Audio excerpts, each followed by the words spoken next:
বেতনে না পোষালে অন্য পেশায় চলে যান, প্রাথমিকের শিক্ষকদের উদ্দেশ্যে উপদেষ্টা বললেন। আসসালামু আলাইকুম অল ভিউয়ার্স, আশা করি সবাই ভালো আছেন। আবার একটি ব্রেকিং নিউজ নিয়ে চলে আসলাম।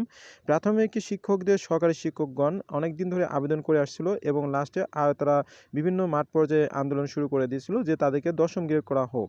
প্রাথমিক গণশিক্ষা মন্ত্রণালয়ের উপদেষ্টা অধ্যাপক ডাক্তার বিধান রঞ্জন রায় পোদ্দার বলেছেন, আমি শিক্ষকদের বলবো, যদি সমাজে আপনাদের জন্য যে শ্রদ্ধার আসন আছে সেটা অটুট রাখতে হয় বা ফিরিয়ে আনতে হয়, তাহলে শিক্ষকতা পোশাকে অর্থমূল্য বিবেচনা করা যাবে না। অবশ্যই আপনাদের আর্থিক উন্নয়নের জন্য সরকারের উদ্যোগ আছে, কিন্তু যারা মনে করবেন যে না আমার তো পোষাচ্ছে না খুব ভালো, তাহলে আপনি প্রাথমিকে থাকবেন না, অন্য পেশায় চলে যান। আপনি একটা বিষয় ভেবে দেখেন, ভালো ভালো স্কুলে ভর্তির জন্য প্রতিযোগিতা হয়, তাহলে সরকারি প্রাইমারি স্কুলে হয় না কেন?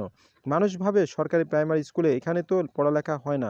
সুতরাং নিজেদের সম্পর্কে মানুষের এই নেতিবাচক ভাবটা পাল্টানোর জন্য কাজ করতে হবে এবং তা দরকার।